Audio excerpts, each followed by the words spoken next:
Horgászat az indiánok földjén, a sarkkörön túl, a Nagymedve tavon. Narrátor Epres Attila. Fényképezte és rendezte Takács Péter. Producer Döme Gábor és Pintér Zoltán.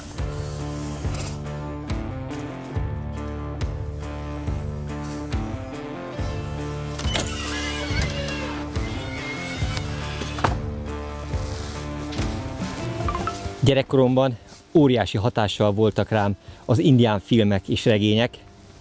Gyerekkori barátaimmal, unokatestvéreimmel folyamatosan indiánusat játszottunk. Azt gondoltuk, hogy mi vagyunk a törzsfőnökök. Sőt, annyira beléltük magunkat ebbe a szerepkörbe, hogy saját magunk készítettünk nyilat, íjat, és ezzel vadásztunk. Persze soha nem tudtunk semmit se lelőni, de legalább az élmény megvolt. Hányszor, de hányszor eljátszottuk a gondolattal, hogy milyen lehet ott állni az indiánok ősi földjén, ahol ők élték a mindennapi életüket, kergették a bölényeket, vadásztak, halásztak az érintetlen vadterületeken. És most, felnőtt fejjel, ez az álom, ez teljesült. Szinte magam sem hiszem el, hogy itt állok a Nagymedve tó partján, amely Észak-Kanadában található, az indiánok egyik ősi területén. De ugyanilyen hihetetlen számomra az, hogy a nyár kellős közepén, egészen pontosan július 5-én fát kell vágnunk, hogy az éjszaka folyamán ne kelljen fáznunk. Elkísért erre a túrára Pintér Zoltán barátom és üzlettársam, akit azért nem volt nehéz rábeszélni erre a kanadai túrára, hiszen már nem először tart velem Kanadába. Te is szívesen jössz ide mindig, igaz? Nagyon szeretem ezt az országot. Nagyon szeretem a vadvidéket. És hát örökké hálás leszek, hogy ilyen kalandokba bevonsz most is. Azért nem túl őszinte. Azért nem ártott volna, elolvastunk a utazás szervezőnek a leírását, hogy mire készüljünk. Gyakorlatilag az első horgásztapunkhoz fel kellett venni az összes ruhát, amit az egész hétre terveztünk, de pont elég volt. Az is egy érdekes dolog, hogy az összkomfort felét nekünk kell behordanunk saját kezünkkel a házba, de hát ezt is borzasztóan élvezzük. Hát ez is gyerekkori élményeinknek egyik része, de visszatérve a ruházatról, hogyha rám hallgatsz, akkor elég lett volna 3 UV póló, meg 2 UV nadrág, amit ráadásul fölvettünk most a meleg ruhák alá. Fontos a réteges öltözködés. Ugye, sok vékony réteg, az kiadja a vastagot. Szokás szerint ugye soha nincs időnk felkészülni, mert mindig rohanunk, és ha legalább egyszer olvastuk volna, hogy hogyan készüljünk, akkor tudtuk volna, hogy azért ez egy hideg vidék, hiszen a sarkkörön túl vagyunk, és itt a nappali 5, maximum 10 Celsius fok azt tekinthető normálisnak, miközben ugye az éjszaka folyamán nem ritkán még fagy a nyár közepén is, tehát ezért van szükség a tüzelőre. De ezt is megoldjuk. Így van, mindent megoldunk. Na, vigyük be a fát, nem dolgoztál hiába. Nehez a tiéd.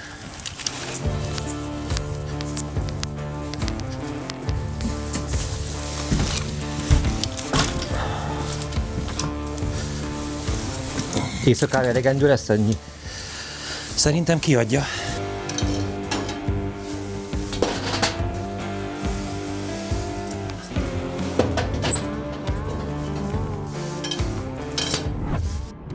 Az is jelzi, hogy mennyire szeretjük ezt az országot, és mennyire szívesen térünk ide-vissza mindig, hogy hány alkalommal voltunk már itt. Az első horgász élményem az 2011-re datálódik, amikor dr. Pulai István barátommal közösen a Szent Lőrinc folyón horgáztunk, azok érintetlen vad, hosszú nyurgapontjaira, és határozottan emlékszem rá, hogy ez az élmények egyike, ami most is tisztán előttem dereng, amikor figyelmetlen voltam, és majdnem berántotta, elvitte az egyik horgászbotomat egy hevesen kapó ponty.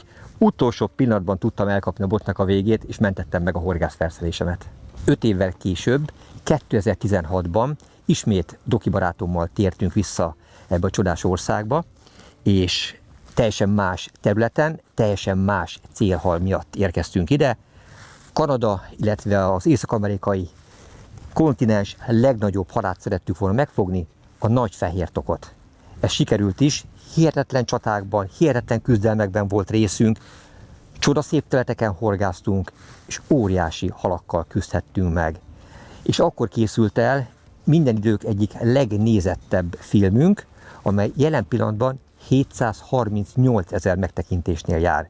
Ezt a filmet én is láttam, nagyon nagy hatással volt rám, úgyhogy a következő adandó alkalmat én is kihasználtam, és elmentem veletek. Persze a legnagyobb tokot, ha jól emlékszem, én fogtam. Igen, ez így van. De ami nagyon csábító volt még, az az igazi hegyvidéki lazacozás.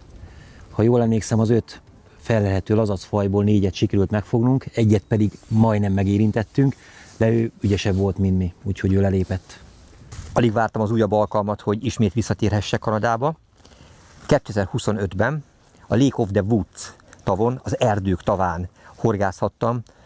Kanada, illetve az észak-amerikai földrész egyik emblematikus ragadozó halára, a maszkira. És amikor sikerült megfogni és a bakancslistámon kipipálni ezt az újabb ragadozó halat, akkor a guide-unk, Matt ajánlotta, hogy van egy még nagyobb alapterületű, még nagyobb kihívásokkal bíró, hihetetlen változatos, óriási tó, ez pedig nem más, mint a Nagymedve tó, amelynek a partján állunk most jelen pillanatban is, itt van a bázisunk, és mint a totemoszlopokból is látható, ez egy ősi indián terület volt.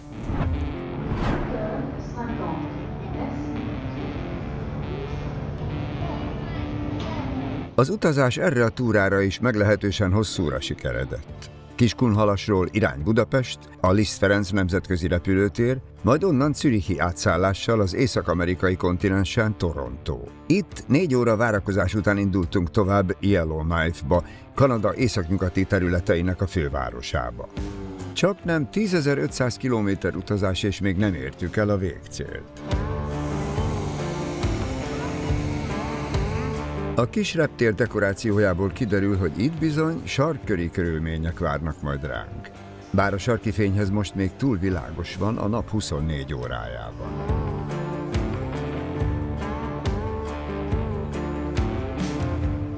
Nem megszokott csomagok érkeznek a podgyászkiadó szalagon. Vízhatlan dobozok, hordók, horgászbotok. Az ideérkezők nagy többsége igyekszik kihasználni a csupán 8 hetes szezont, amikor nem borítja még jég a tavakat.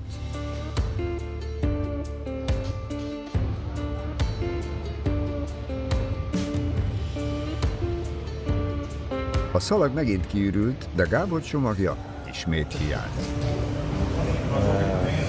Már megszokott, hogy valamelyikünk bőrömgye nem érkezik meg, baromi bosszantó. Ez egy rendes rendszer. 18 órával később egy másik repülőgéppel szerencsére elküldték a csomagot.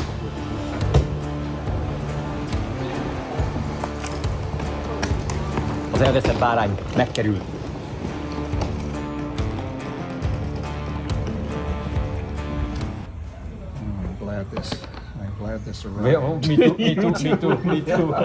Még a következő reptérre szállító sofőr is örült, hogy itt a csomagunk, különben bajban lettünk volna a sarkkörön lévő táborban. Here, can I stand here? Hold these. Sit here? Yeah, absolutely. Is it easier to sit? I'm good. Ford 550-es busz, komoly köbcenti dolgozik ebben a járműben. Zoli nem véletlenül imádja Kanadát. Olyan autókat láthat, ami Európában szinte lehetetlen. It's been a game changer. Has it? Oh yeah. What a difference. When golfing.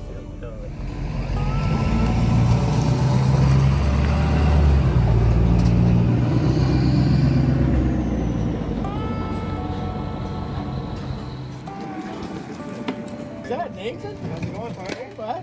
Good to see you, man. You take your carry-ons on the plane? We're taking whatever bags on. Július 4, Great Bear Lake Lodge. Meg is vagyunk. Ez a mi úti célunk. Ide kell leraknunk a podgyászainkat, de most már nem veszítjük szem elől, az biztos. Yellowknife repülőteréről a Summit Air egyik teher- és személyszállító repülőgépe vitt bennünket tovább a Great Bear Lake Lodge-ba. A Summit Air évtizedek óta biztosítja az emberek, a felszerelések és az ellátmány eljutását Kanada északi területeire. Ez a kanadai légitársaság a világ egyik legelzártabb vidékein repül, ahol sok település és tábor kizárólag légi úton közelíthető meg. Utak, települések sehol, kizárólag tavak, erdők és az érintetlen természet.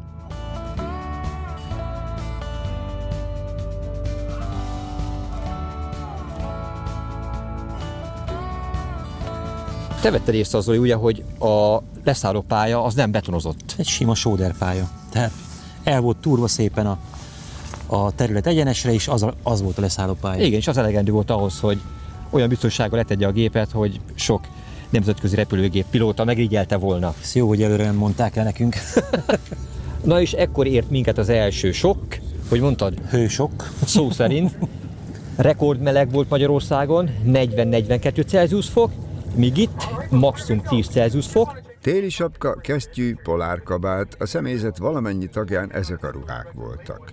Ajaj, csak el kellett volna olvasni a részletes leírást, amiben ott volt az a sor, hogy ne hasonlítsuk össze a Yellowknife-i nyári időt azzal a nyárral, amit itt a sarkkörön tapasztalunk majd.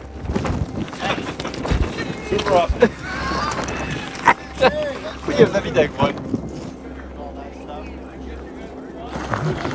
Kisebb a levegő. Mi Szibériába csöppettünk volna. Onnan hajóval hoztak be minket erre a félszigetre, a bázisunkra, ahol most is tartózkodunk. Ráadásul tegnap, amikor megérkeztünk, az idei nyár egyik leghidegebb napját sikerült kifogni, borult idő volt, fújt a szél, esett az eső, a hőérzet nem lehetett több 1-2 Celsius foknál, és úgy éreztük, mint akit pofárugtak, de mentünk és horgáztunk. Azért jöttünk? Így van. Míg a srácok felvesznek minden ruhát, amit magukkal hoztak, ideje megismerkednünk a horgásztúránk úti céljával, a Nagymedve-tóval.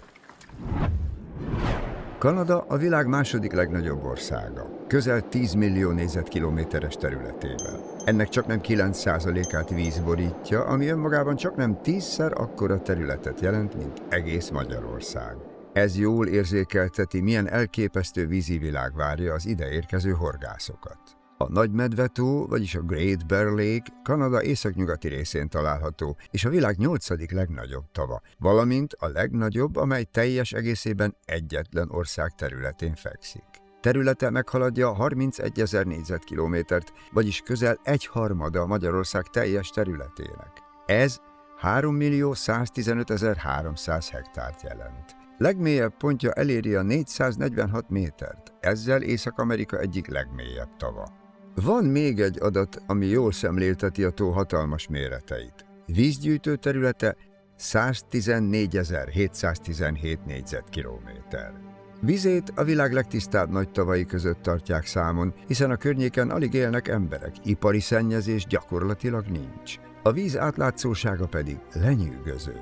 A tavat az év 9 hónapjában jég borítja, nyáron azonban igazi paradicsommá válik a sporthorgászok számára, ahol rekordméretű tavi pisztrángok élnek. Ez a különleges érintetlen vadon teszi a Great Bear Lake-et a világ egyik legkülönlegesebb horgászhelyévé. Nyár közepén beöltözve. Jones, a guide hamar kiszúrta, hogy még nem igazán akklimatizálódtunk az európai 40 fokos nyárból ideérkezve. De megnyugtatott minket, hogy ez itt a nyár. Ha nem érezzük, akkor is. A nagyméretű tavakon hasonló hajókkal horgásznak a világon szinte mindenhol. V-alakú hajótest úgymond kötelező, ez az, ami a legjobban meg tud birkózni az olykor hatalmas hullámokkal is. Katamarán vagy lapos aljú csónakok esélytelenek az ilyen körülmények között. 40 lóerő a minimum, amit használnak motorerőben, ráadásul mindezt karos irányítású kivitelben. Hazánkban már ez a kisméret se engedélyezett. Míg például a Boden-tavon simán használnak karos 100 lóerős motorokat. Fish, like you have your line counter here, right? So I'll tell you guys, one guy can go out to 130. Yeah, 130, and then the other guy can go to around 180, 200, doesn't matter. So 130 to 150, Okay. and then 180 to 200. Okay. I'll get you to 130 to 150, Okay. and I'll get you to 180 to 200. Just keep talking to me, like if you feel bottom a little bit, like if you feel it kicking, just let me know, but then we can adjust from there. Sound good? Jones gyors eligazítást tartott a felszerelésről, mi célt szolgál a számláló az orsón, milyen távon kezdjük a horgászatot az egyik, illetve a másik bottal. You know what I mean? Oké. Te 150 és 200-ig enged ki, én meg 130-140-re engedem ki. Oké? Ja. Go. Egy ekkora vízterületen a trolling az a módszer, amivel a lehető legnagyobb területet át lehet vizsgálni. Mivel kristálytiszta a víz, ezért a ragadozó messziről észre tudja venni a neki felkínált műcsalit. Monotonnak tűnhet, de így garantáltan nincs holtidő, mivel a hajó és a csali is folyamatos mozgásban van. Húzni, húzni, húzni, ameddig egy tavipisztráng úgy nem dönt, hogy megtámadja a hatalmas, olykor tenyérnyi méretű támolygó kanalat.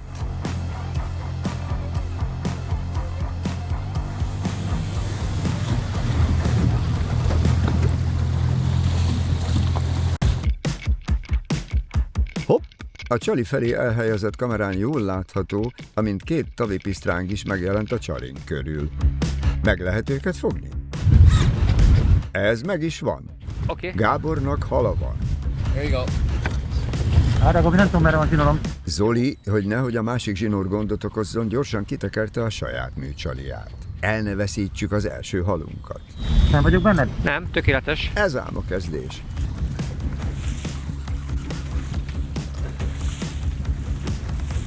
Ebben a kellemes hullámzásban sikerült akasztani valószínűleg egy tavipisztrángot. Bár még nem tudom, hogy ki az ellenfél, de szépen görbíti a botot, az biztos. Éreztem 2 koppanást, aztán ránehezkedett. A kristálytiszta vízben már látom a halat.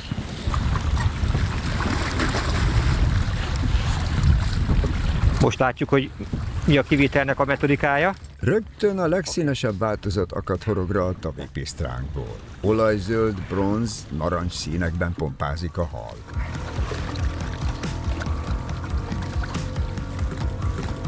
Yeah. Mehet is tovább a trolling. Csalit elengedni a hajótól a jónak gondolt távolságra.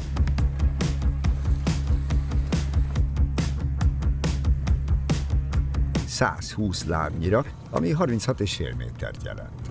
120.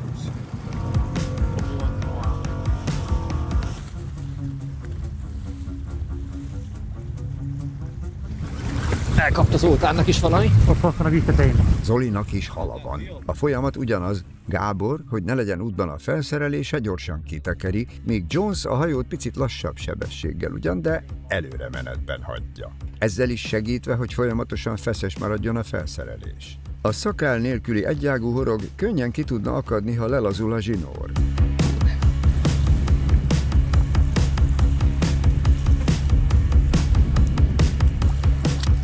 Zolinak egy másik színváltozatú tavipisztráng akadt a horgára, ami zöldes, ezüstös testtel, fehér úszó végekkel rendelkezik.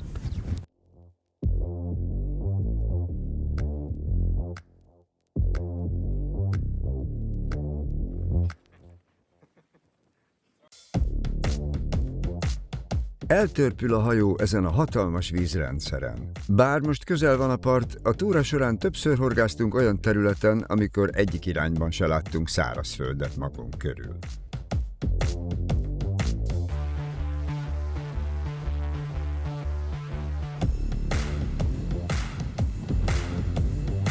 Gábor mozdulatain látszik, hogy érdeklődő van a csalia körül. Meg is van.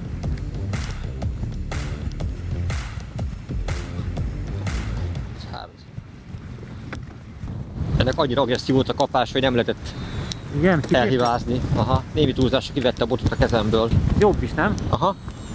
I feel a little bit bigger or stronger. Okay. Did it pull any drag at the start? Did it pull line? Oh no. A zsinór. A hullámzás nem könnyíti meg a horgászatot.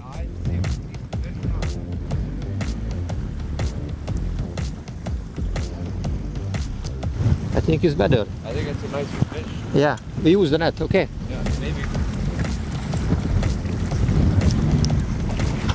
Wow. Már a felszín közelében van a hal, de az utolsó percig küzd, harcol. Wow.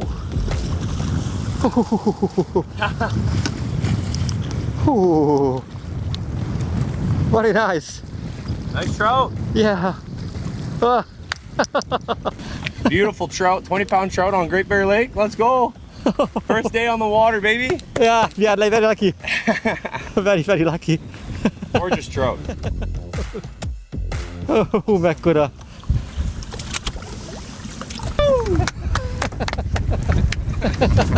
Thank you. Soha rosszabb kezdés.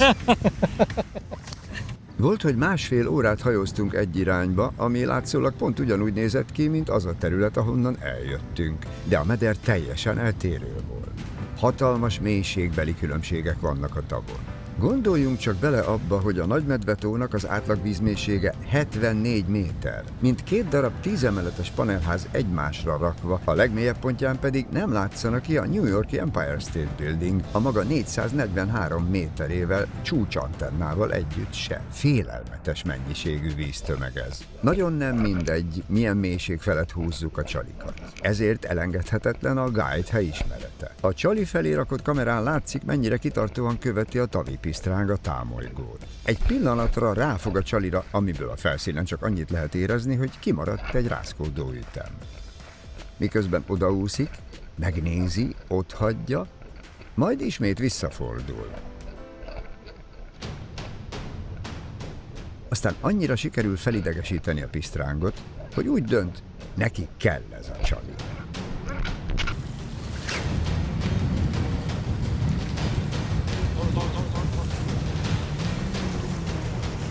There we go. 180-on volt? 200. 200. Hű, milyen szép itt most a háttér így. Egy szép kék.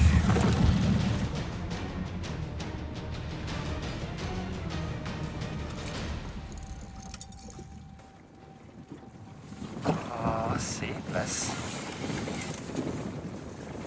Egy méter a víz alatt már gyönyörűen látszik a hal. Try to get its face.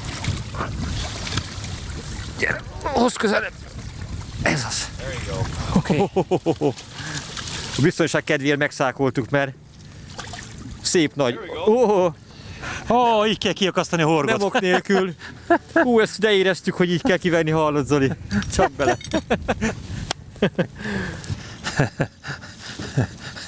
Nem tudok mit mondani egyszerűen. Gyönyörű hely, gyönyörű halak, fantasztikus érzés. Íme a harmadik színváltozat, az ezüst színű tavipisztráng. Sokat beszélgettünk Zolival arról, hogy vajon mit lehetne fogni partról. Annyi csábító parti hely van, annyi sziget van, mivel ott ülünk a csónakban. Persze nyilván a nagyvadakat kergetjük, de nem hisszük el azt, hogy a partszélében ne lennének olyan halak, amelyekre érdemes lenne horgászni. Gyorsan megkaptuk a választ, guide-unkat megkérdezve, és mondták, hogy a saját tapasztalatuk az, hogy ezekbe a parti sekély, kristálytiszta áttetsző 1-2, maximum 3 méter mélységű vizekbe nem állnak ki nagy testű halak. Amiket lehet fogni, azok jó esetben kisméretű tavipisztrángok, 1-2 csuka és sarki pér. Na ekkor csillant fel a szemünk, hogy ez egy olyan halfajta, amely ugye a pisztrángokkal együtt Magyarországon, vagy nekünk abszolút kuriózumnak számít. Egyikünk sem fogott még ilyet, és szeretnék ezekből fogni. Begyűjtöttük a megfelelő felszereléseket hozzá, szerencsére a kempingben minden rendelkezésre áll, kaptunk kisméretű műcsalikat hozzá, aztán megpróbáljuk. Ha szerencsénk van, ha jó helyen vagyunk, akár még foghatunk is, nem? Gyorsan kiderül. Vagy nem, de nem adjuk fel, tudod, nem az a fajta. Nem. Tudom, hogy szeretsz sokat beszélni, én meg sokat szeretnék horgászni, úgyhogy ott már csillog a hátuk. Szerintem támadjuk meg őket. Az egy sirály volt, nem baj? Nem. Gyerünk! Mivel a pér elég kisméretű szájjal rendelkezik, kivételesen ő nem akarja megenni a többieket, bár egyébként itt mindenki egymást teszi meg. Döbbenetes, hogy van benne ugye tavipisztránk, van benne csuka, van benne pér. Nagyon másfajta ragadozó hal nincs is, de fehér hal sincs. És ezeknek a legfőbb táplálékuk egymás ivadékai. Illetve a pér ugye az köztudottan szereti a szúnyogokat, legyeket, vízre eső rovarokat, ezért nem túl nagy a szája. Ehhez alkalmazkodik és illik az a kis támolygó kanál is, amit elsőként mindketten feltettünk. Aztán, hogyha nem jó, vagy nem működik, vagy nem adhat, akkor próbálkozunk másikkal.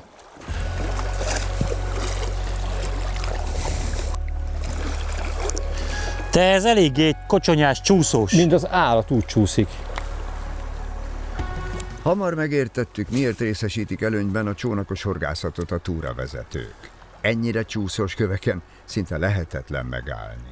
Nem akarnak kockáztatni egy combtörést, egy sziklák közé beszoruló láb miatt.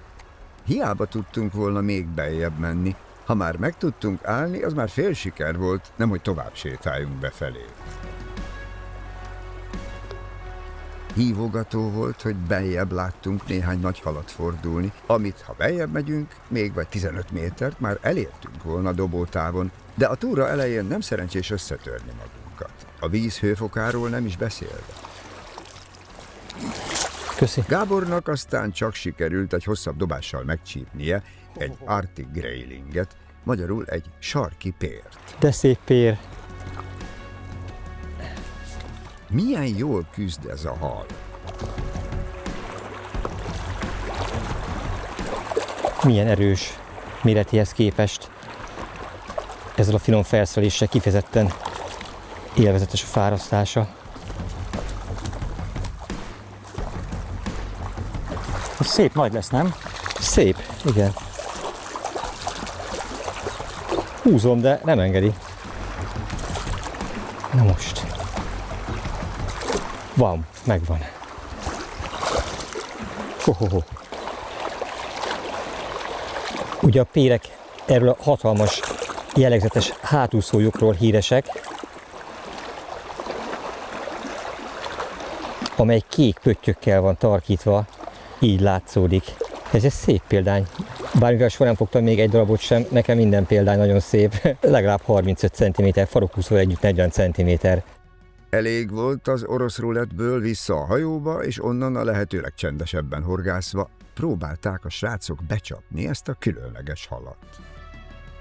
A tundrán gyakran találkozhatunk az inuitok ősi kőjeleivel, az úgynevezett inuksukokkal. Ezek a kövekből épített jelzőoszlopok évszázadokon át segítették a tájékozódást az embert próbáló északi vadonban, és ma is Kanada egyik legismertebb jelképei. Ebben a kristálytiszta vízben való horgászat hihetetlen élmény. A megakasztott hal minden mozdulatát jól lehet látni. A sarkvidéki pér Észak-Amerika egyik legkülönlegesebb halfaja. Legkönnyebben a rendkívül magas, színes hátúszójáról ismerhető fel, amely a hímeknél a párzási időszakban különösen látványos. Többnyire 30-45 cm-esre nő, de az igazán nagy példányok az 50 cm-t is meghaladhatják.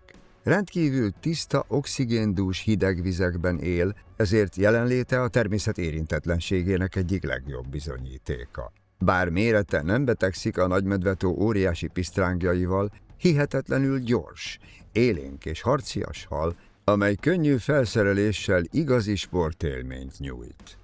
A Great Bear Lake vidékén szinte minden kisebb folyóban és patakban megtalálható, és sok horgász számára éppen ez a gyönyörű halfaj jelenti az északi vadon egyik legnagyobb élményét.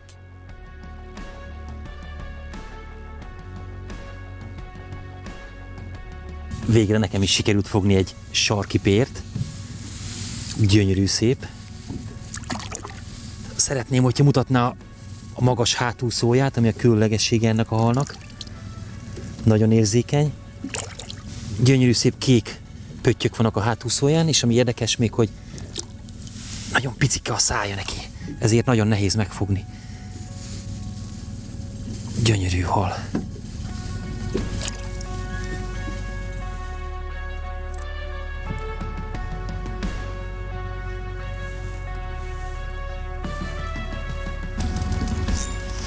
Aha, megvan.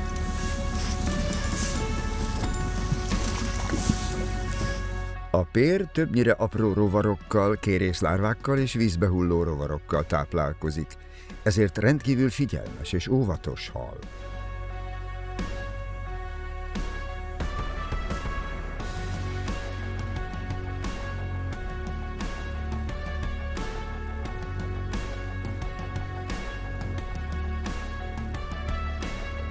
Nagyon jó területre kerültünk, mert Zoltán akasztott egyet, majd én is egyet. Jó, akkor tegyük bele a kettőt a hálóba, Ajaj, ha ők is úgy gondolják. ajj, de fürgék. Egy Jó. már megvan. Ja, az is szép nagy. Aha. Hopsz, én leakasztottam a horgot. Ó, benne van mind a kettő? Benne van mind a Azt kettő. a mindenit. Ezek nem voltak óriási halak, de annál szebb és annál különlegesebb halak, amelyekért megérte rászállni ezt a néhány oroszát, és örülök, hogy megfogtuk őket. Bemutatom a táborhelyünket, amely egy szigeten található.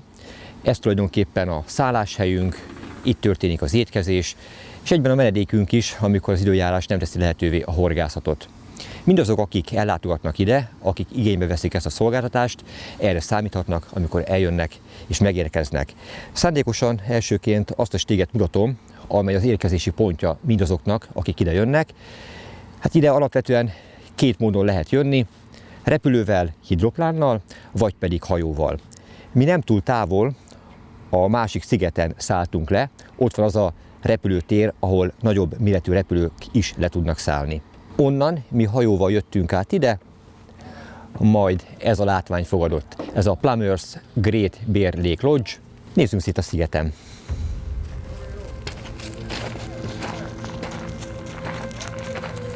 Mivel a világ egyik legnagyobb taván horgászunk, nagyon zöld körülmények közepette, a sarkkörön túl, ráadásul egy szigeten található mindez, amit most láttok, ezért nagyon magára van utalva a sziget minden dolgozója, itt helyben kell mindent megoldani, de ehhez már alkalmazkodtak, és tényleg megtanulták ezt a helyzetet kezelni.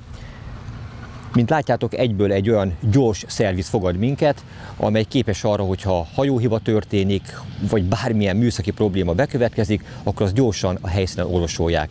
Tehát vannak profi szakemberek, szerelők, akik itt azt várják, hogy ha ne adj Isten, beüt a krak, már pedig egyszer már megéltük mi is, mert az egyik csónakunkat vissza kellett vontatni, akkor azt pillanatokon belül tudják kezelni, és meg tudják a motorokat, a hajókat, vagy bármilyen elromlott eszközt javítani. Itt sorakoznak a horgászhajók.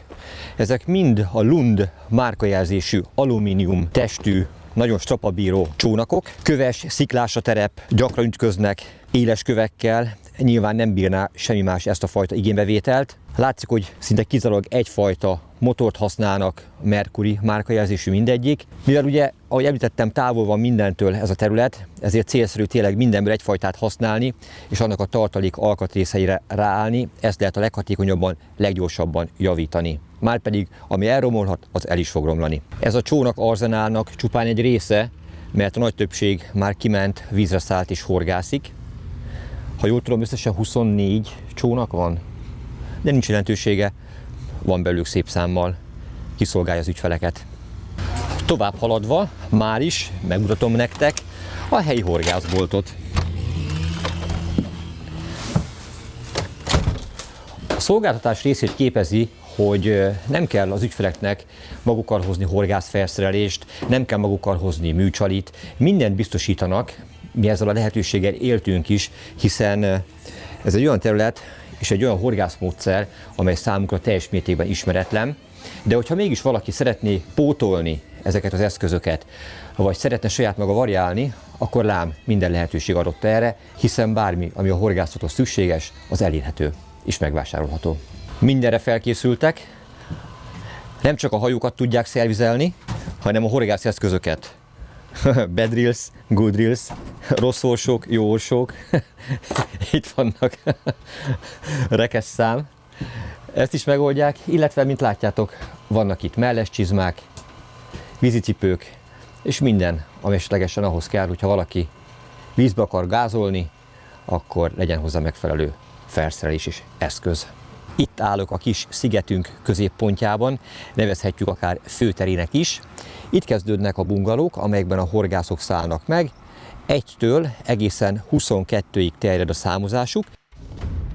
A 2, 4, illetve 6 fő befogadására alkalmas bungalókban összesen 40 horgász elszállásolására van lehetőség a szigeten.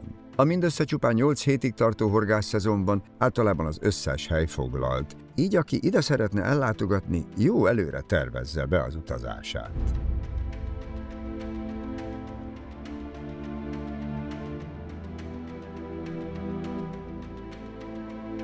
Az ideérkező horgászokat el is kell tudni látni élelemmel. Ez a központi helység Ez a legnagyobb felépítmény pedig nem más, mint az étterem. Na nézzünk be ide is.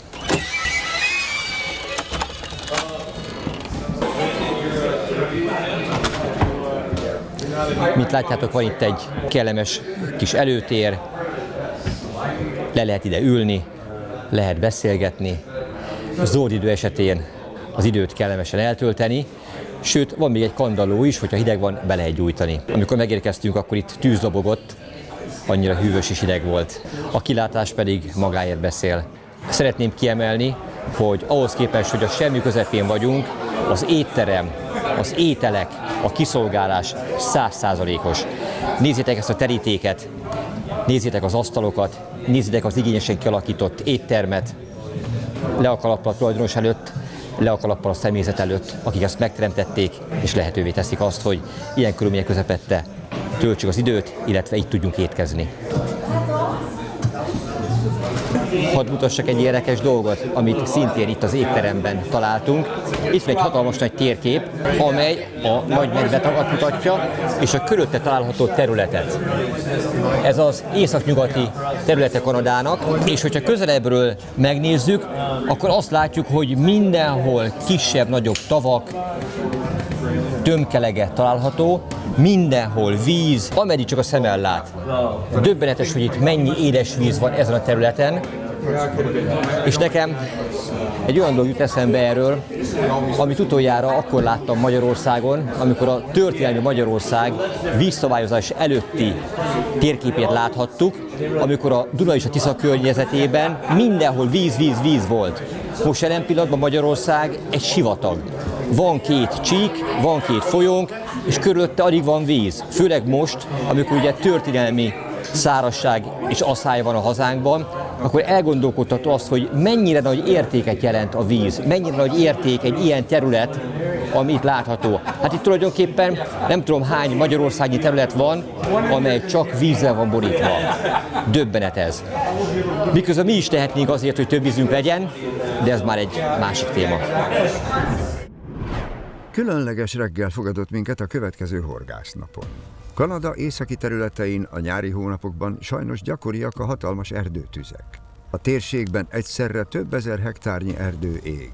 A felszálló füst pedig akár több 100 kilométerre is eljut. Ennek következtében a napot sokszor alig lehet látni.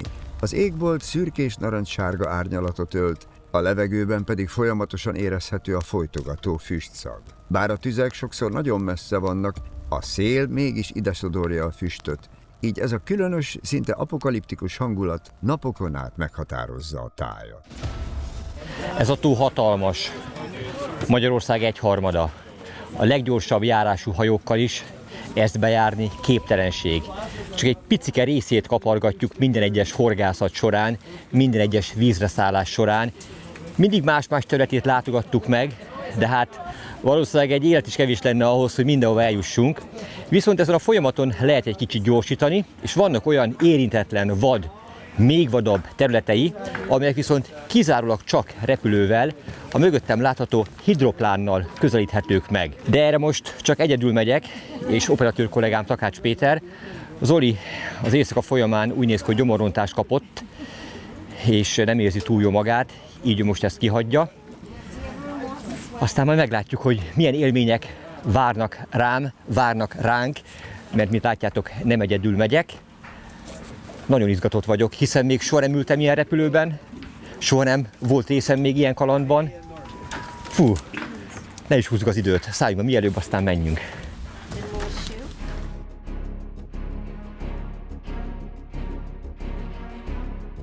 A korábbi horgásztúrák során hidroplánnal még sose repültünk, így ez a közlekedési eszköz is kipróbálásra kerül most. Felbőgött a kis gép motorja, és meglepően hamar elemelkedve a vízről a levegőben voltunk.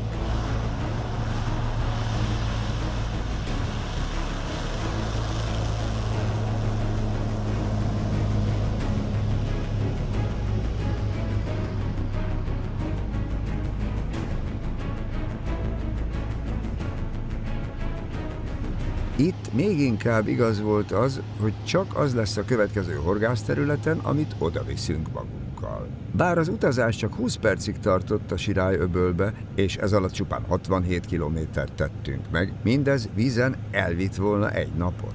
Hatékonyabb ez a közlekedési mód, nem kérdés. Mivel a repülőt rögzíteni kell egy bójához, szigorú szabályai vannak a gép elhagyásának. A guide-ok szálltak ki először, követve a pilóta utasításait rögzítették a repülőt. Ezután elindultak a melles csizmában a part felé, hogy az ott hagyott hajókat behozzák a gép mellé. Nem kell félni, hogy bárki ellopná, hiszen sok 100 kilométeres körzetben nincs más, csupán azok az emberek, akik a táborhoz tartoznak. Mivel a második heti turnusba tudtunk foglalni időpontot a Nagymedvetóra, ezért bár az időjárás még hidegebb volt, de olyan területeken volt lehetőségünk horgászni, ahol az előző hét egy csoportja kivételével 9 hónapon át senki nem horgászott. Nem lehetett azt mondani, hogy zaklatott volt a terület. Felszerelések is megvannak, indulhatunk horgászni. A pilóta lekötötte magát a rögzítő bójáról, és már emelkedett is a magasba, indult vissza a főtáborba.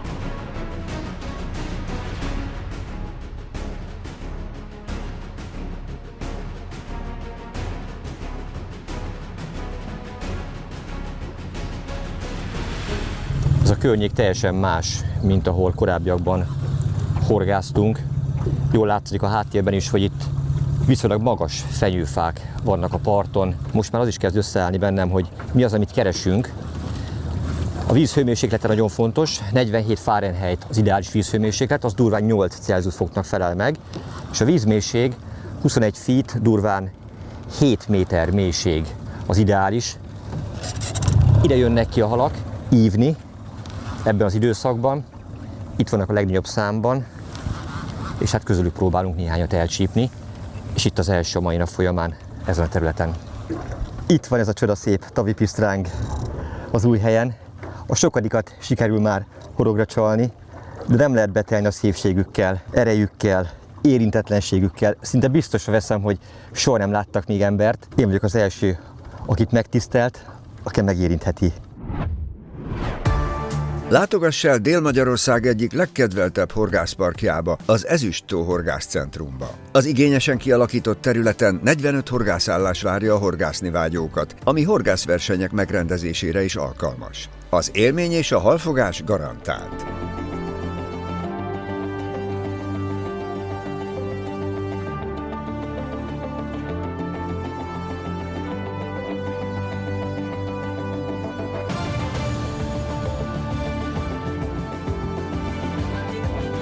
Ha több napra érkezel, 4 teljesen felszerelt vízparti vendégház áll a rendelkezésedre. Csak kilépsz az ajtón, és már horgászhatsz is.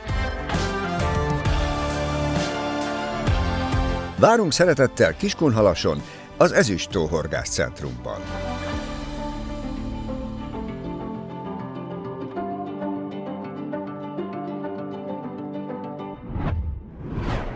Most aztán végképp távol vagyunk mindentől, távol vagyunk a biztonságot adó kempingünktől, ameddig a szem ellát, minden érintetlen. Nincs lakott terület, nincs ember, nincs senki, aki esetlegesen segíthetne nekünk, ha bajba kerülünk. Amikor ilyen zónában vagyok, gyakran teszik fel nekem a kérdést, hogy ha valami baj történik, hogyan tudunk segítséget hívni? Ki az, akire számíthatunk? Na most ugye legutoljára Brazíliában, amikor voltam, a dzsungel kellős közepén, ott tényleg csak is kizárólag saját magunkra számíthattunk volna, ha valami katasztrófa történt volna, de szerencsére nem volt ilyen. Itt azonban Kanadában sokkal felkészültebbek a guide-ok, és van náluk egy speciális eszköz, amely, ha probléma van, a segítségünkre tud sietni. Erről fog röviden mesélni a guide-om John, hogyan működik ez. So every single one of the guides at camp has an InReach, the Garmin InReach. This is the Mini 2. They have the ability to have any sort of SOS, so wherever you are in the world, you'll have connection to satellites, and if you're in a bad emergency, you can press the SOS, which is where you need immediate help. But other features such as messaging your coworkers, other guides if you need assistance, or just simple communication is also available. There's also a tracking feature, so you can track your movement and know where to go. These are tactile buttons, like you can push those, that's to navigate the screen. But then if you have an emergency where you need immediate help. Because we're in a remote area, if we have any sort of boat problems, let's say the engine cuts out and I'm not able to resolve what the problem is, this device gives me the ability to message back to camp to explain to them what happened, and they can send the plane or another boat crew, a rescue crew, to make sure that we end up being safe. So all you have to do is to wait for that message to send, because it's not immediate. It takes a little bit because it has to connect to the satellite. And then once they receive it, you'll get help right away. Mindezt hallva azért megnyugodtam, bár eddig sem voltam ideges, de így még nyugodtabb az ember, hiszen tudja, hogy ha valami gond van, akkor van megoldás. Illetve John arról is mesélt, hogy ki vannak képezve arra az esetre is, ha esetlegesen az ügyfél mondjuk a csónakba szállás közben megcsúszik, nehogy Isten eltöri a lábát, vagy ettől még durvább dolog következik be. Vannak itt idősebb ügyfelek, kuncsaftok, szívinfarktust kapnak, az elsősegélynyújtást, sőt az újraélesztést is megtanulták. Nyilván mindenkit nem tudnak megmenteni, de mindent megtesznek annak érdekében, hogy amíg megérkezik a segítség, az ügyfelet életben tudják tartani. Jól látszik a drónfelvételen a mederben húzódó törésvonal. Ennek mentén vontattuk a csalinkat. Időnként úgy érzem egyébként, hogy tűt keresünk a szénakazalban. Egy átlagos napon minimum 50-60 kilométert teszünk meg csónakkal, mire sikerül néhány halat becserkészni, horogra keríteni és kifárasztani. Persze most így összevágva ebben a filmben úgy tűnik, hogy hihetetlen mennyiségű halat sikerült fogni, de higgyétek el, nem olyan egyszerű játék ez. Minden halat nagyon meg kell becsülni, persze szeretnénk minél nagyobbakat fogni, de úgy érzem, hogy bármekkora is ez a hal, amit fárasztok, nagyon értékes, nagyon megbecsülöm, és nagyon szeretném nektek megmutatni és megfogni. Ez az a csodaszép, nagyúszókkal megáldott színes változat. Ez nem nő olyan nagyra, mint az ezüst színű változata, de szerintem ez sokkal szebb. Nekem nagyon tetszik, imádom ezt a fajta tavipisztrángot. A halakkal való kíméletes bánásmódot itt roppant szigorúan veszik. Bár ez egész Kanadára jellemző. Ugyanezt tapasztaltuk a fehér tokhorgászaton is a Fraser folyón.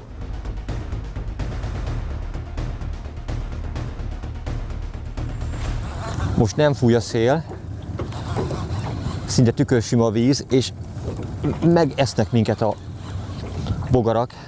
Nem csípnek ezek az apró legyek, meg kis bogarak, de most ha megnézem Johnnak a kapuszniát, hát látjátok, hogy mennyi van rajta. Az ember vesz egy mély levegőt, beszippanthat 3-4 darabot is, hogyha nem elég figyelmes.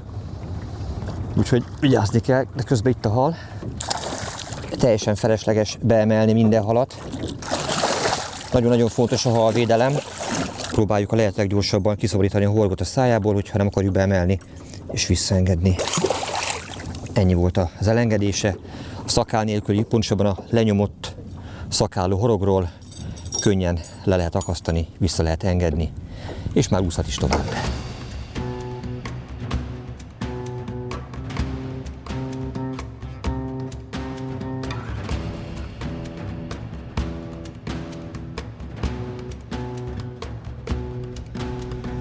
Újabb megtett kilométerek, vontatott szakaszok, szebbnél szebb halak színesítették a horgásznapot. Ezzel a gyönyörű színes tavipisztránggal búcsúzok ettől a helytől. A nap még magasan fönt van, de hát ugye itt ebben az időszakban nem sötétedik be, viszont a repülő hamarosan érkezik értünk, vissza kell még mennünk a táborhelyre, megérte ide is eljönni, és ezekkel az érintetten gyönyörű halakkal megküzdeni.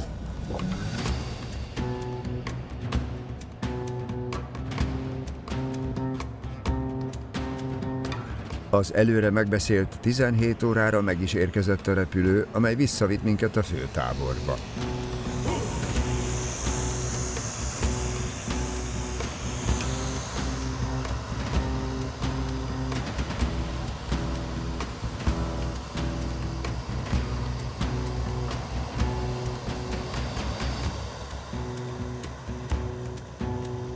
Felejthetetlen élmény a hidroplánnal való közlekedés.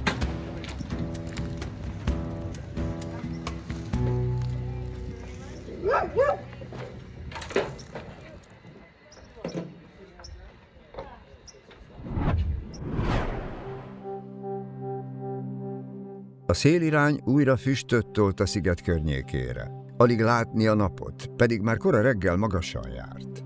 Július elején a Great Bear Lake partján szinte végtelennek tűnnek a nappalok. A nap kora hajnalban kel fel, és csak éjjel 1 óra után bukik a horizont alá, így több mint 21 órán át világítja be a tájat, de a köztes időszakban se sötétedik be.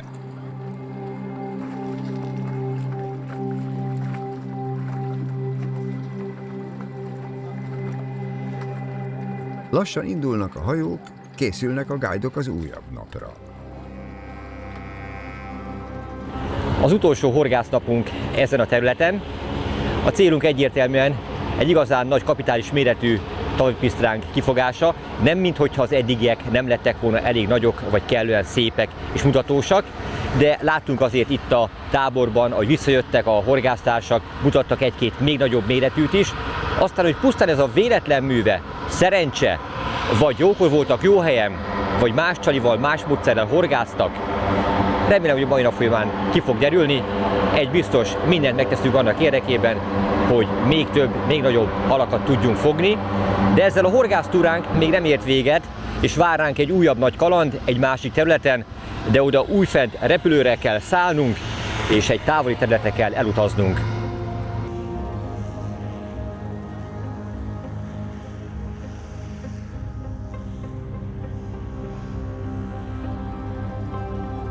Good morning. Morning. Good morning.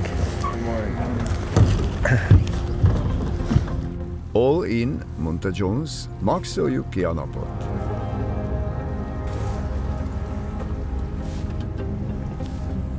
Egy olyan távoli terület felé indultunk, ahová 1,5 órát kellett hajóznunk 50 km/h sebességgel.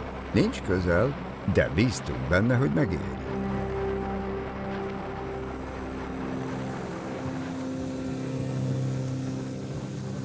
Víz, víz, víz minden irányban.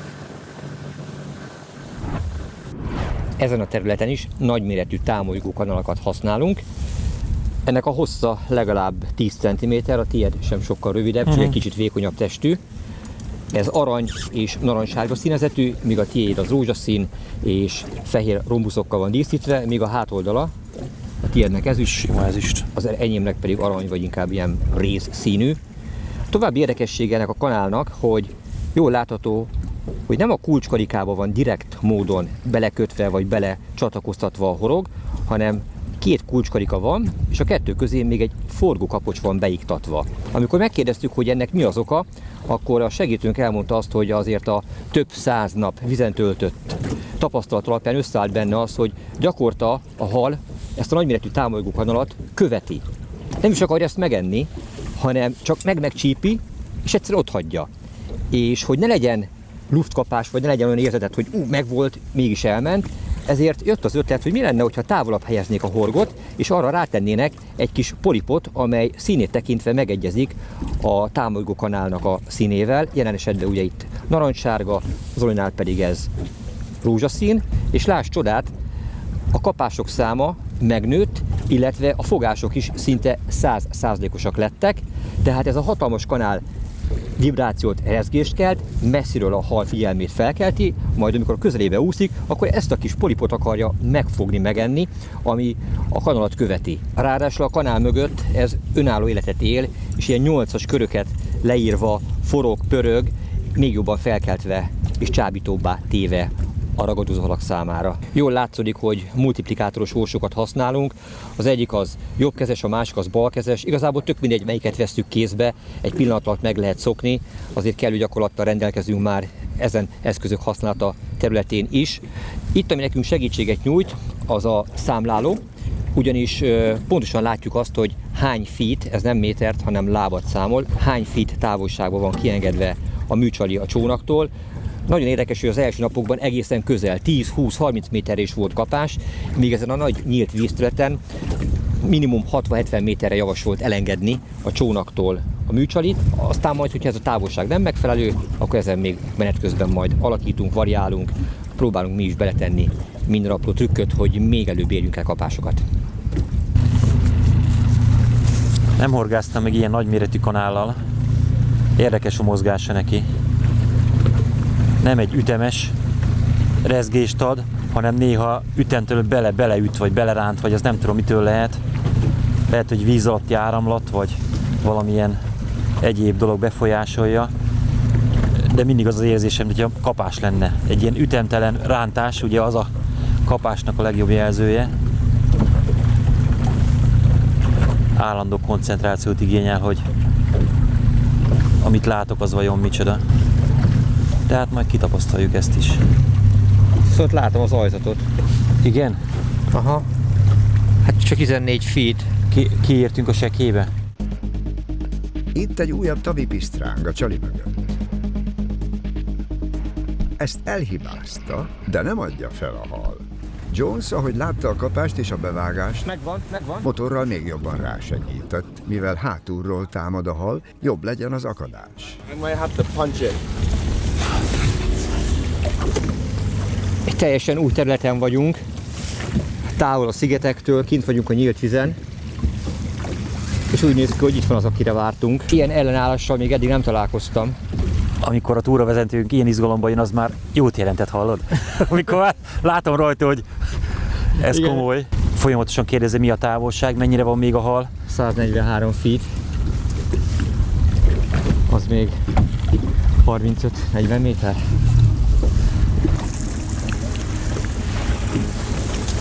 Nagyobb, mint az eddigiek. Az gyönyörű szép. That's still a nice stroke. Az eddigi legnagyobb, az biztos. Tökéletes csapatmunka eredménye, egy újabb nagyméretű tavipisztráng. Nem olyan dagadt, ez inkább ilyen hosszú, látszik, hogy sokat megélt öreg példány, hatalmas feje van, hatalmas szája van, ezen keresztül is látszik, hogy ez bizony már sok mindent megélt öreg harcos. Régóta úszkál a Nagymedvetóban. Milyen kopott a hátulszöve, mint az Oli fogja. Sok csatát megélt. A legnagyobbra növő színváltozat ez a zöldes ezüstös változat. Most visszanyeri a szabadságát. Thank you for your experience. Szép volt. Okay, it's nice. Catch a bigger one. Okay. Hadd mutassak még egy érdekes dolgot. A Nagymedvetó, ahol horgászunk, a világ egyik legtisztább vízutava.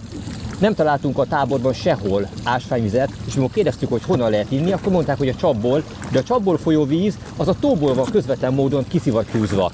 És amikor itt vagyunk a vízen, nincs nálunk víz, akkor nagyon egyszerűen tudjuk ezt pótolni. John, please show me. Akkor megtöltöm én is a kulacsomat. Kocincsatok. Egészségetekre. Nagyon kellemes. Kristálytiszta. Very good. Very good, right? Crystal clear. Crystal clear. Best water Absolutely. in the world. A legjobb víz a világon, azt mondja. Nagyon kellemes, sejmes íze van. Utoljára Szibériában mertem inni a folyóból. Nem gondoltam volna, hogy itt Kanadában iható a tóvize. A hűtéssel nincs probléma. Nem kell vele jégkocka. Ebben nem kell jégkocka. A víz maximum 6 fokos lehet.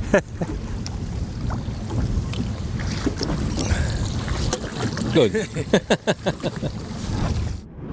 Minden vízterületnek megvan a legbeváltabb, leghatékonyabb módszere, amellyel az adott halfajtát meg lehet fogni. Jelen esetben az első számú célhalunk ennél a módszernél az óriás tavipisztráng. Ennek a leghatékonyabb horgász módszere az, amit most is láttok, amit alkalmazunk. Ezt trollingnak, azaz folyamatos mozgásban lévő műcsali vontatásnak neveznek. A kényelmesebbek leteszik bottartóba, még a sportszerűbb horgászok, azok pedig kézben tartott bottal várják a kapást. Na most a hagyományos pergető horgászathoz képest ez egy kicsit unalmasabb horgászat, de ha mondjuk összehasonlítom a bojlis nagyponty horgászattal, akkor attól azért hatványozottan effektívebb vagy mozgalmasabb, hiszen folyamatosan megyünk. Ha nem mozog a csónak, ha nem vagyunk folyamatos mozgásban, és közben valami elkapta, tuti biztos, hogy volt egy kapás, de nem akadt meg. Vagy csak kis hal volt, na mindegy. Az élet a legnagyobb rendező. Szóval a folyamatos mozgással, a megfelelő sebességű vontatással próbálunk életet lehelni azokba a támolygó kanalakba, vagy nagyméretű wobblerekbe, amelyek a tavipisztráng érdeklődését felkelthetik.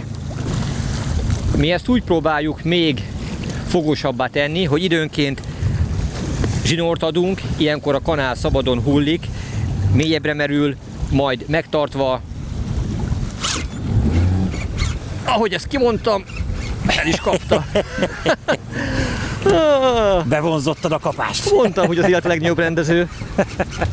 Ahogy adtam neki zsinort, ez igen. Fék. Oh my. Túl kemény volt a fék. What happened? Here goes. Na hát ilyet, ha majdnem kirántott a csónakból. The drag was really tight.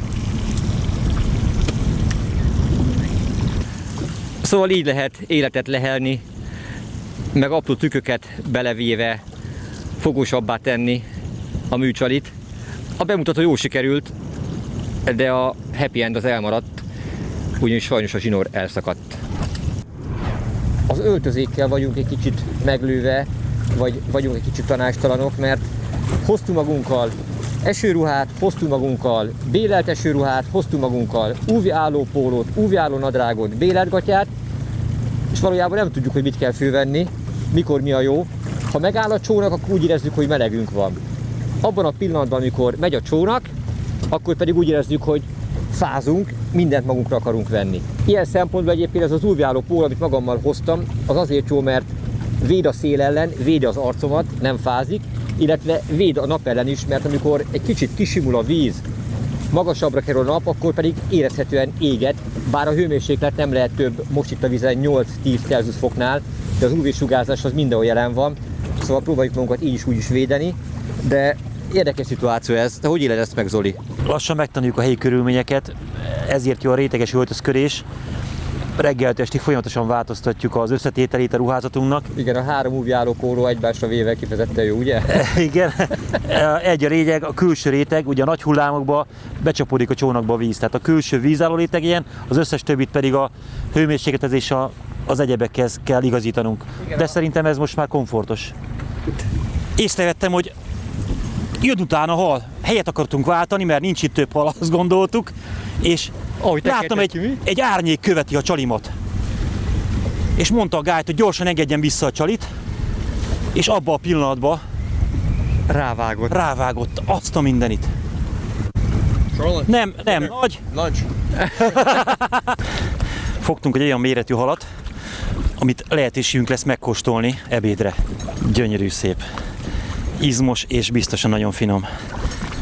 És frisse lesz elkészítve. Nagyon kíváncsi vagyok, milyen ízeket fogunk érezni majd. Kikötöttünk a partra egy viszonylag szélvédett, sekélyebb öbölbe. De itt meg olyan melegen van, hogy lekívánkozik rólam a ruha. A célunk az, hogy az egyik halat, amit Zoli fogott, egy kisebb méretű pisztrángot, méltóképpen elkészítve, feltállalva elfogyasszunk. A programnak ez is része, hogyha a vendégek erre igényt tartanak, mi pedig szeretnénk megkóstolni, hogy milyen a világ egyik legtisztább tavából kifogott tajpisztráng íze. Te is megkedvelted a halat az utóbbi időben. Meg, figyelj. Nincsen bajod, előtte meg nem etted volna. Tökéletes. Rájöttél, hogy egészséges és finom, ugye? Mind a kettő. Oké. Viszont a program része az, hogy ha szeretnénk, hogy megsüssék a halat, akkor fát is kell keresni, hogy vetközünk neki, aztán keressünk fát, hogy legyen mivel tüzet gyújtani. Gábor, virágot a virágnak. Meghagyom neked. A száraz kórót. Figyelj csak, ez nagy érték, ha enni akarsz, akkor muszáj. Kapd el a sirályt. Hol van? Finom. Pi. És mi van, hogyha megtámad? Átszázom magam fának.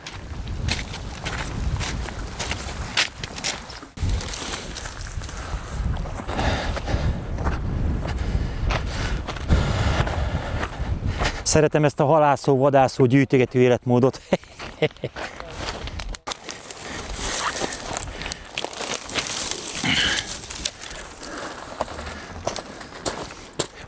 Ne csípj az orromat, nyomd már le!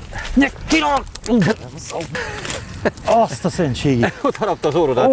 Azért ilyen nagy az orrod. Sikerült? De az a baj, elrepült Zoli. A szőnyegcsípéstől is, meg az ütéstől is be fog dagadni. Aludjál csak el. Ez fél siker. Jones rutinos mozdulattal készíti elő a sütésre szánt pisztránkfilét. Milyen szép narancssárga húsa van a tavipisztránknak. Most filézi ki a guide-unk. A bordákról már levágta, ez a színtiszta hús.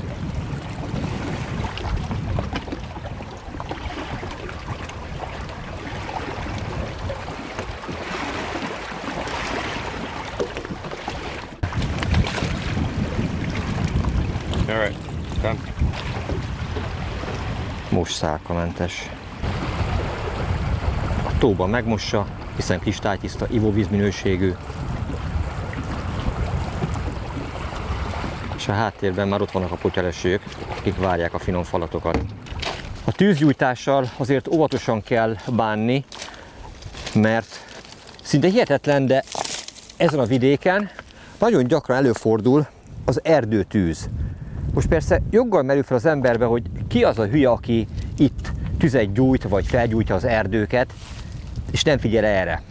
Na, kapaszkodjatok meg, az a rengeteg erdőtűz, amit most mi itt láttunk és tapasztaltunk, például ma reggel is, amikor felkeltünk, azt gondoltuk, hogy milyen szép ködös páros a levegő, a nagy francokat.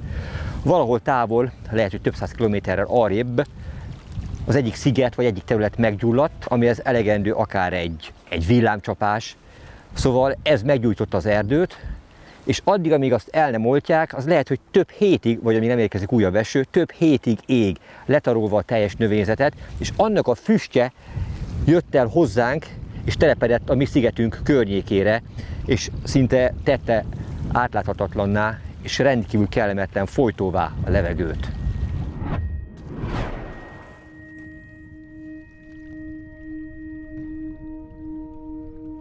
Jones krumplit készít még elő, míg Theo, a másik hajón guide-ja, befűszerezi a filét. Kezdte egy jó kis szójaszósszal, majd barna cukorral vastagon bedörzsölte a húst, aztán jöhetett a szezámmag.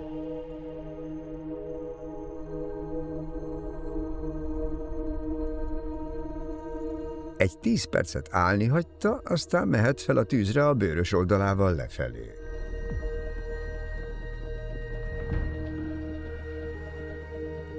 Bab, kukorica meg a hagymás krumpli lesz a köret a húsihoz.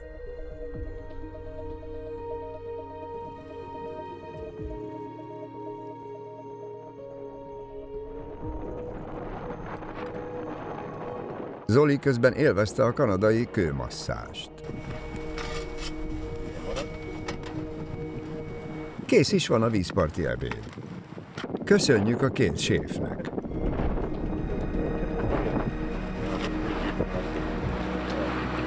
I was thinking basically you just like connect them Világ legtisztább and do lábból. Mivel Zoli csak nem tudta elkapni a sirályt, így azt nem kóstoltuk meg ebédre. Ellenben a maradék halból ő is tudott falatozni. A tavipisztráng, vagyis a lake trout, a Great Bear Lake vitathatatlan csúcsragadozója. Ez a hideg vizet kedvelő halfaj kizárólag tiszta, oxigéndús tavakban él, és tökéletesen alkalmazkodott a sarkvidéki körülményekhez. Táplálékát elsősorban kisebb halak, például pérfélék, fehérhalak és saját fiatal egyedei alkotják, de időnként rákokat és más vízi élőlényeket is fogyaszt. A Great Bear Lake különlegessége, hogy a tápanyagban szegény, kristálytiszta víz miatt a halak lassan növekednek. Egy igazán nagy, méteresnél hosszabb tavipisztráng akár 30-40 éves is lehet. A legidősebb példányok pedig az 50 évet is meghaladhatják. Éppen ez a lassú növekedés teszi őket rendkívül értékes és különleges ragadozóvá. Gratulálok, Zoli! Ügyes vagy. Húzogatva, pergetve, vonogatva, tologatva. Mi van még? Mi van még? De örülök, hogy megfogtad. Itt a szerencsehalunk. Közösen bevonzzuk. Hát az utolsó nap tényleg az eddigi legnagyobb, és még van azért a napból hátra. Variálnunk kell, én azt látom. Tehát a megszokott módszerek úgy látszik, ők nem működnek. Ő se tudja, hogy mi történik. Túl jó idő van, túl meleg van, gyakorlatilag szélcsend. Ez abszolút nem megszokott, hogy a felszín közelében kapja el egy ekkora hal, de figyelj, a végeredményt jegyzik, ez itt van már a kezünkben. Igen. A Great Bear Lake nem csak a rekordméretű példányairól híres, hanem arról is, hogy itt ezek a lenyűgöző halak ma is érintetlen, természetes környezetben élhetnek. Horgászatunk utolsó percei. És dupla kapás, dupla akció, dupla fárasztás. Mondjuk nem lesz nagy, de My fish is here. Your fish? Yeah, your fish. Te vagy. Nehogy belenyben a motorba.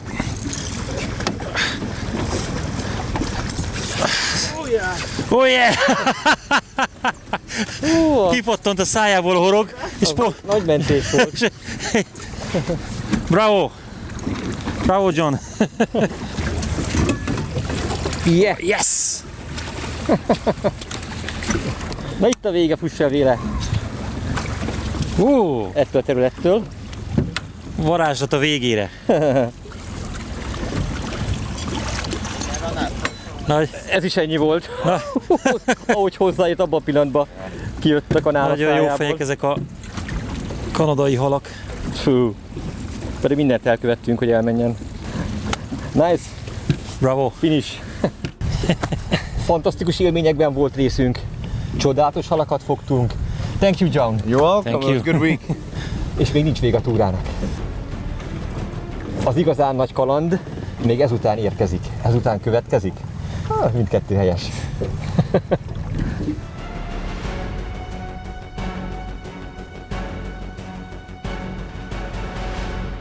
Time for the Arctic Ocean, fellas. Let's go. Okay, let's go. www.haldorado.hu A horgászok birodalma.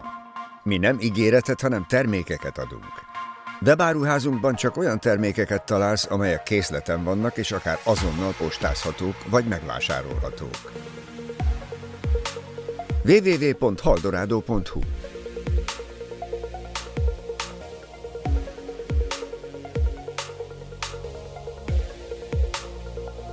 Rendelj a webáruházunkból, vagy vásárolj Kiskunhalason, a Haldorado centrumban.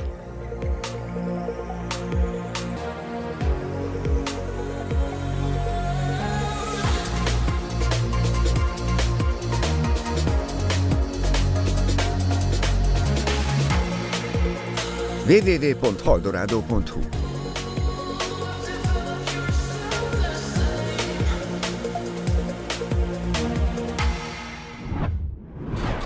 Horgásztúránk végén egy igazán különleges terület meglátogatására adódott lehetőség.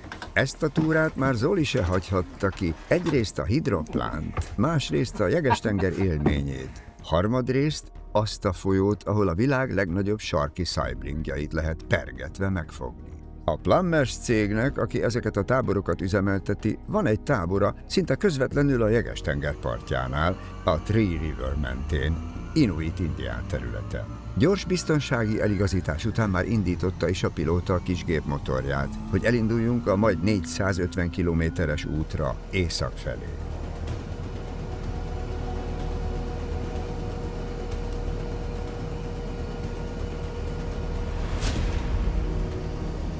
Errefelé utak gyakorlatilag nincsenek, ezért a hidroplán nem különlegesség, hanem a mindennapi közlekedés része.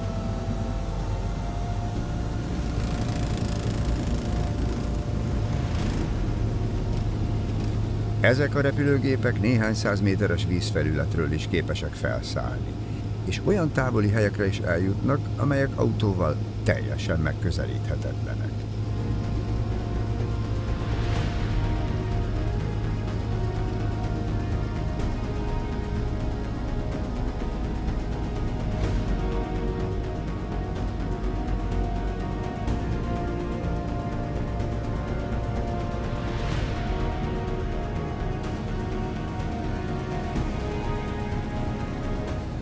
Ahogy egyre magasabbra emelkedünk, alattunk Kanada érintetlen vadonja tárul fel. Tavak, folyók és végtelen fenyőerdők váltják egymást, amerre csak a szem ellát.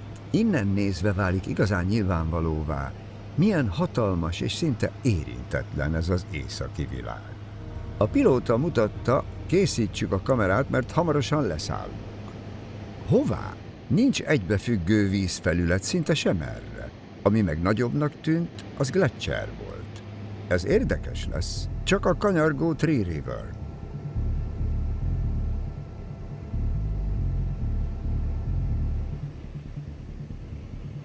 Egy gyors tiszteletkör a tábornak, jelezvén, hogy érkezünk. Majd egy balforduló után már mutatta is a pilóta, hogy ott szállunk le. Szürreális látvány a légcsavarok közt átnézve az a picinke folyószakasz, amire le akar szállni. A nagy gépekhez szokott utasok, akik az oldalablakokon néztek ki, pont fele akkorának látták a folyót. Ez látszott is az arcokon. Szinte a szárny már a part felett lenne, csak tudja a pilóta, mit csinál, nem először száll le itt. Reméljük. Egy pici döccenés, és már légcsavaros hajóként mentünk a kikötősték felé.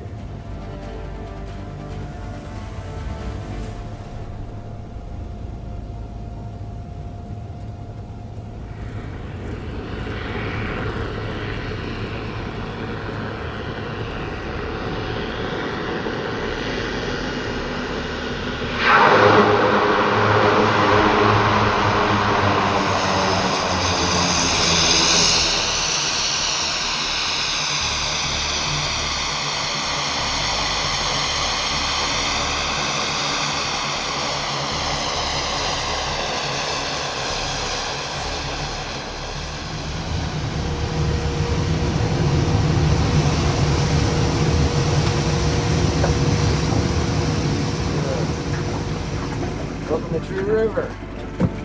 Wow. So, we have one more passenger? Yes, we do.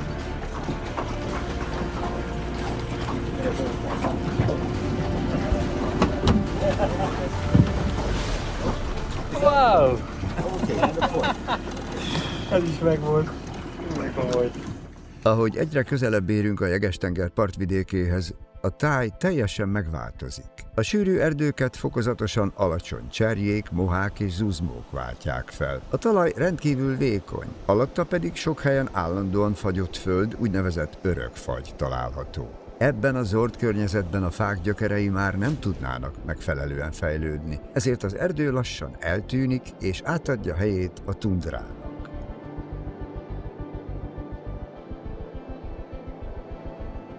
Ez az érintetlen ősi táj ma is szinte ugyanúgy néz ki, mint a jégkorszak végét követően. Ezeket a sziklákat az utolsó jégkorszak hatalmas gleccserei csiszolták simára több 10 000 évvel ezelőtt. Ez a kopár sziklás tundra a kanadai sarkvidék egyik legjellegzetesebb tája, és fontos élőhelye a karibú, pézsmatulok és sarki róka állományoknak is. A Tree River végül a Jeges-tengerbe, pontosabban a Coronation öbölbe ömlik. Július elején a tenger vize általában mindössze 2-4 Celsius fokos, ezért már néhány másodperc is embert próbáló benne. A Tree River Lodge vendégei között azonban hagyomány, hogy aki idáig eljut, annak illik megmártóznia a Jeges-tenger hideg vizébe.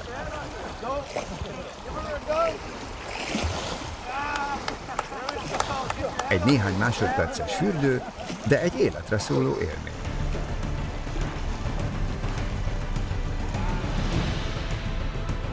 Erről kap egy pólót az, aki teljesíti a kihívást az alábbi felirattal. Elég bolond voltam ahhoz, hogy fürödjek a Jeges-tengerben. Ezt mi se hagyhattuk ki.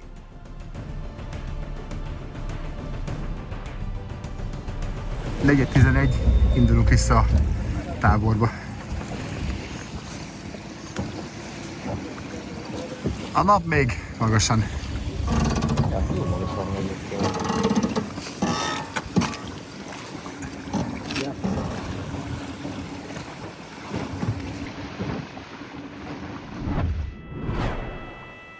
Másnap a horgászaté volt a főszerep. Reggel az első dolgunk volt, hogy összerakjuk a felszereléseinket. Szinte tapintani lehetett a feszültséget. Tudtuk, hogy nagyon hosszú gyalogtúra vár ránk a nap során, de alig várta a csapat, hogy induljunk.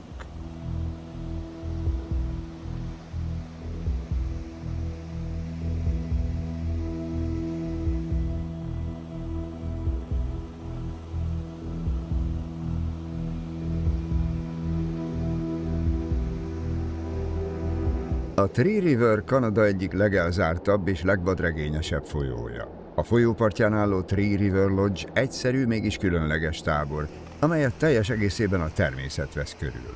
Ide nincs közút, a vendégek kizárólag hidroplánnal érkezhetnek. Aki eljut erre a távoli vidékre, nem csak kivételes horgászatban részesül, hanem egy olyan érintetlen sarkvidéki világot is megismerhet, amelyből napjainkra már alig maradt a Földön. A Jeges-tengerbe ömlő kristálytiszta víz minden nyáron hatalmas sarki szajblingokat hoz, amelyek ellentétben több lazacfajtól ívás után visszaúsznak a tengerbe.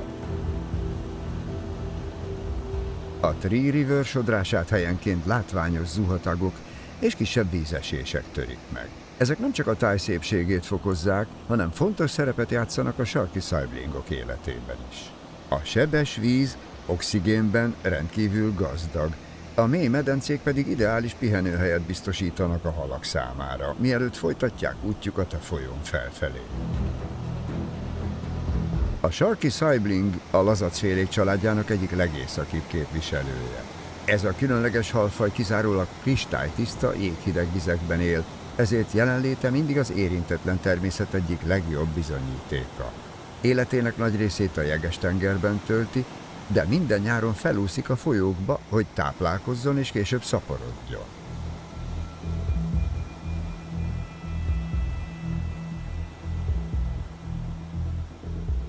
A Three River világhírét annak köszönheti, hogy itt élnek a világ legnagyobb sarki szajblingjai. Táplálékát elsősorban kisebb halak, rákok és vízi rovarok alkotják. Rendkívül gyors és erőteljes ragadozó, ezért a horgászok körében legendás ellenfélnek számít. A frissen kifogott példányok élénk narancsvörös hassal, ezüstös oldalakkal és világos pettyekkel kápráztatják el a horgászokat. Nász időszakban, augusztusban pedig színeik még intenzívebbé válnak. A Three River hideg, oxigéndús vize és gazdag táplálékbázisa ideális feltételeket teremt számukra. Nem véletlen, hogy a világ minden tájáról érkeznek horgászok erre a távoli folyóra, hogy életük legnagyobb sarki szajblingját foghassák meg.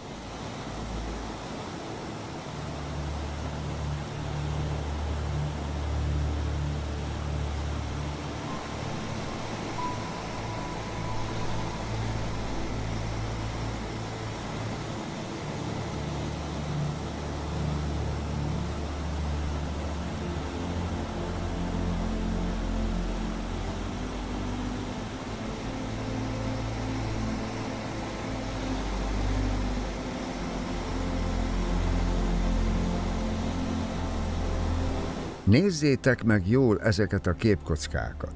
Hány halat véltek felfedezni rajta? Kommentben várjuk a megfejtést. Útközben két pézsmatulokkal is találkoztunk. Ez a különleges állat a jégkorszak egyik túlélője, hiszen ősei már több 10 000 évvel ezelőtt is benépesítették a sarkvidéket. Hatalmas testüket sűrű, hosszú szőrzet védi a szélsőséges hidegtől, így akár a -50 fokos teleket is könnyedén átvészelik. Bár békés növényevők, veszély esetén rendkívül bátran védik magukat és a csordájukat, ezért a sarkvidék egyik legtekintélyesebb emlősének számítanak.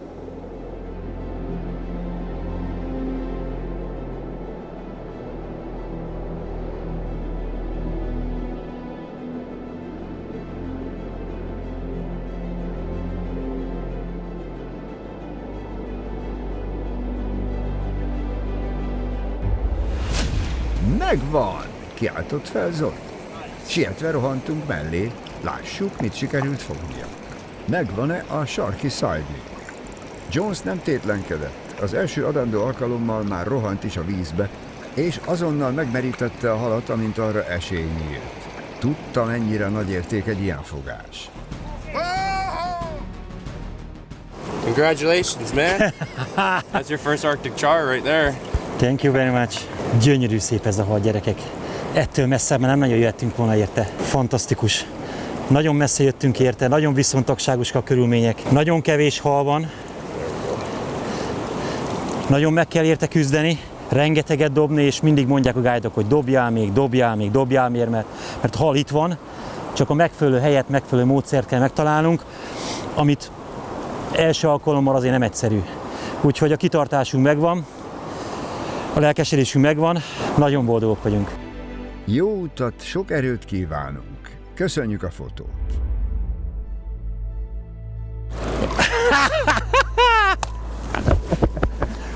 Thank you very much.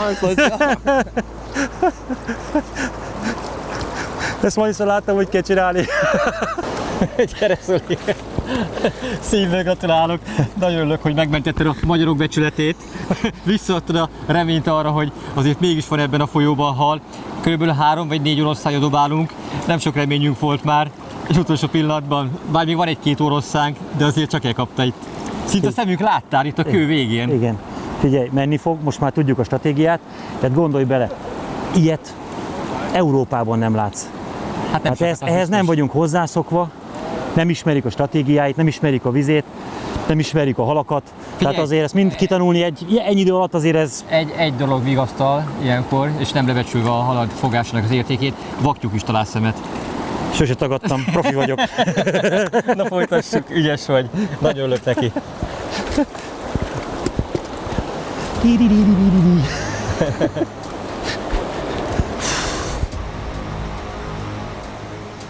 Gábor se adta fel, folyamatosan vallatta a vizet a különböző műcsalikkal.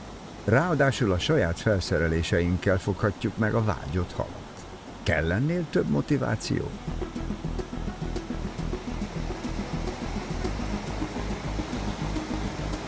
Ez szinte hihetetlen. Zoltán halát visszaengedtük, és ugyanabban a medencében nekem is sikerült akasztanom egyet.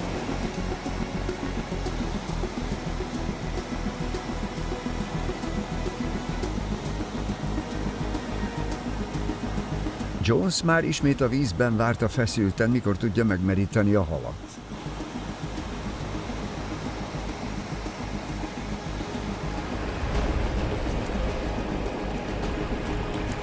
Még egy picit közelebb.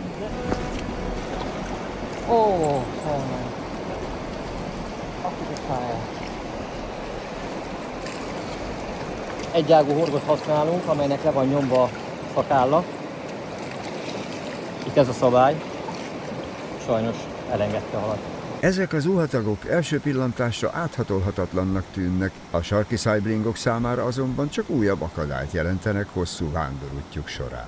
A nyár rövid időszakában rengeteg sarki szájbling indul el a Jeges-tengerből a Tree River irányába. Útjukat zuhatagok, erős sodrás és sekély szakaszok nehezítik, mégis ösztöneiknek engedelmeskedve kitartóan haladnak felfelé a folyón. A nagyobb vízeséseket nem átugorják, hanem a sodrás mellett kialakuló csendesebb áramlatokat kihasználva lépésről lépésre küzdik le az akadályokat. Ez a több 10 kilométeres vándorlás évről évre megismétlődik, és a sarkvidék egyik legkülönlegesebb természeti eseményének számít.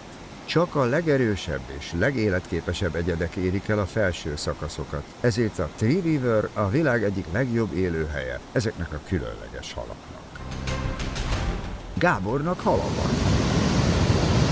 Jones már ugrott is a sziklapereméhez, hogy azonnal megmerítse a halat.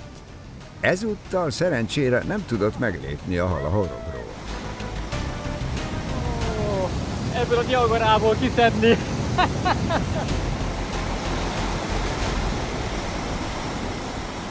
Innen, ebből a húzósból.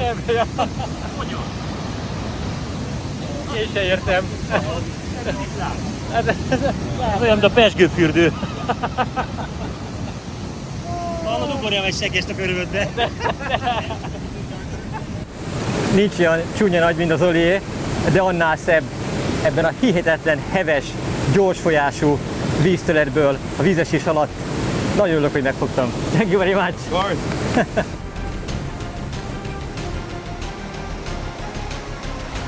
Mit jelent az oxigéndús víz?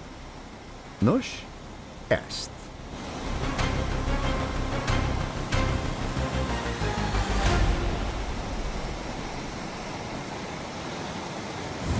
Thank you very much. Perfect teamwork. Itt sem maradtunk szégyenbe, Zoli. Mi fogtunk halat. Újra boldog vagyok. Nem egyszerű a pálya. Finoman de hát csak körbe kell nézni. Brutális.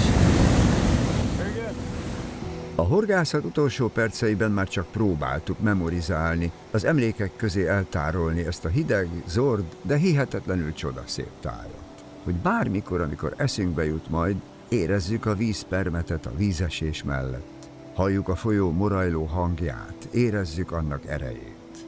Furcsa belegondolni, hogy pár hét múlva itt már mindent vastag jég és hó fed majd, hogy 9 hónappal később újraéledjen a természet.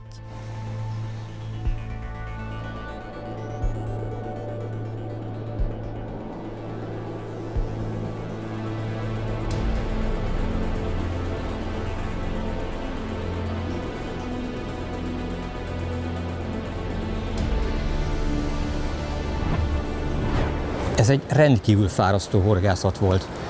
Mit mondtál? Mennyit gyalogoltunk? Mennyit írt ki az órád? 7 kilométer. Hegyen, völgyön át, mint az ergék. Most úgy megyünk visszafelé, mint akit agyonvertek. Holott, ha az eredményeket nézzük, akkor nincs okunk panaszra. Mondjuk a horgászat nehézségét mi sem jelzi jobban, mint az, hogy 6 oroszlát körülbelül annyit fergettünk. Volt összesen ez időszak alatt 3 értékelhető kapásunk.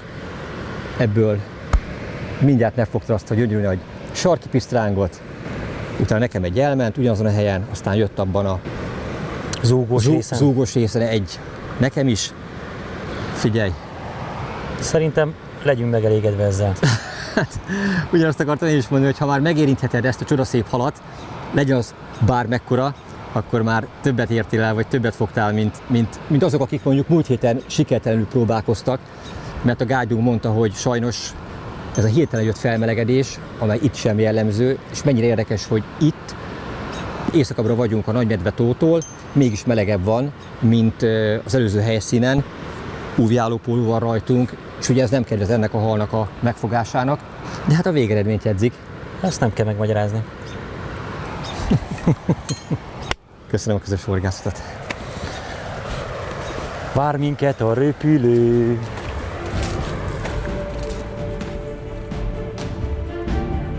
Szeretnénk köszönetünket és hálánkat kifejezni a Plumbers Arctic Lodge vezetőségének és személyzetének a túra megszervezéséért és tökéletes lebonyolításáért. Ha tetszett ez a sarkköri környezet, megköszönjük, ha feliratkozol a csatornánkra és egy lájkkal, kommenttel segíted munkánkat.